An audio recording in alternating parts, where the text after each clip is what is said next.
Kerala സർവകലാശാലയോട് affiliate ചെയ്തിട്ടുള്ള aided private കോളേജുകളിൽ 2 മാസത്തിനുള്ളിൽ സ്ഥിരം പ്രിൻസിപ്പൽമാരെ നിയമിക്കാനുള്ള നടപടി കൈക്കൊള്ളാൻ മാനേജ്മെന്റുകൾക്ക് നിർദ്ദേശം നൽകാൻ കേരള സർവകലാശാല സിൻഡിക്കേറ്റ് തീരുമാനിച്ചു. കഴിഞ്ഞ 5 വർഷമായി സർവകലാശാലയുടെ കീഴിലുള്ള 40ഓളം കോളേജുകളിൽ സ്ഥിരം പ്രിൻസിപ്പൽമാരില്ല.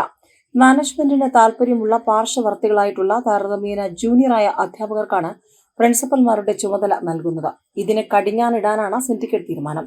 താൽക്കാലിക പ്രിൻസിപ്പൽമാർക്ക് സർവകലാശാല ഡ്രോയിംഗ് ആൻഡ് ഡിസ്ബഴ്സ്മെന്റ് ഓഫീസറായാണ് നിയമനം നൽകുന്നതെങ്കിലും പ്രിൻസിപ്പൽമാരുടെ ചുമതലയാണ് വഹിക്കുന്നത്.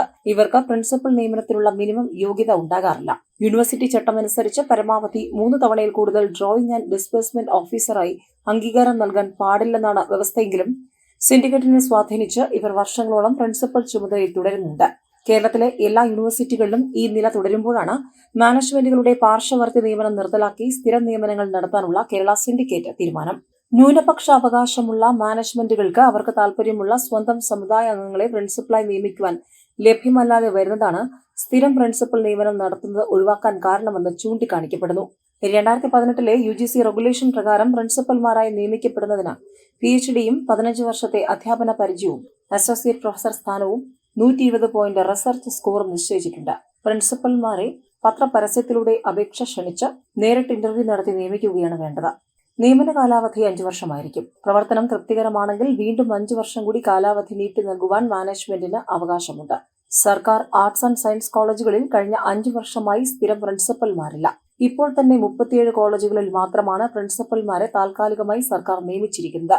മിക്ക സർക്കാർ കോളേജുകളിലും ഇൻചാർജ് പ്രിൻസിപ്പൽമാരാണ് കോളേജ് ഭരണം നടത്തുന്നത്. സർക്കാർ കോളേജുകളിലെ അധ്യാപക സംഘടനകളുടെ എതിർപ്പുകൊണ്ടാണ് പ്രിൻസിപ്പൽ നിയമനം നടക്കാത്തതെങ്കിൽ പ്രൈവറ്റ് കോളേജുകളിൽ ന്യൂനപക്ഷ സമുദായ മാനേജ്മെന്റിന് താൽപര്യമുള്ള UGC യോഗ്യതയുള്ള അധ്യാപകരെ ലഭിക്കാത്തതാണ് നിയമനം വൈകാൻ കാരണം. ബഹുഭൂരിപക്ഷം സ്വാശ്രയ കോളേജുകളിലും നിയമിച്ചിട്ടുള്ള പ്രിൻസിപ്പൽമാർ UGC യോഗ്യത ഇല്ലാത്തവർ ആണെങ്കിലും സർവകലാശാലകൾ ഇതൊന്നും പരിശോധിക്കുവാൻ തയ്യാറാകുന്നില്ലെന്നും ആക്ഷേപമുണ്ട്. ടീച്ചർ ട്രെയിനിംഗ് കോളേജുകളിൽ നാഷണൽ ടീച്ചർ എഡ്യൂക്കേഷൻ കൗൺസിലിന്റെ അംഗീകാരം നേടുന്നതിനായി യോഗ്യതയുള്ള പ്രിൻസിപ്പൽമാരെ നിയമിക്കുമെങ്കിലും അവർ തന്നെ പ്രിൻസിപ്പൽമാരായി തുടരുന്നുണ്ടോ എന്ന് സർവകലാശാലകൾ പരിശോധിക്കാറില്ലെന്നും ആക്ഷേപമുണ്ട്. ഏതായാലും സേവ് യൂണിവേഴ്സിറ്റി ക്യാമ്പയിൻ കമ്മിറ്റി അടക്കം ഈ വിഷയം മാധ്യമങ്ങളുടെ ശ്രദ്ധയിൽപ്പെടുത്തി പുതിയ ചർച്ചകൾക്ക് തുടക്കമിട്ടിരിക്കുകയാണ്.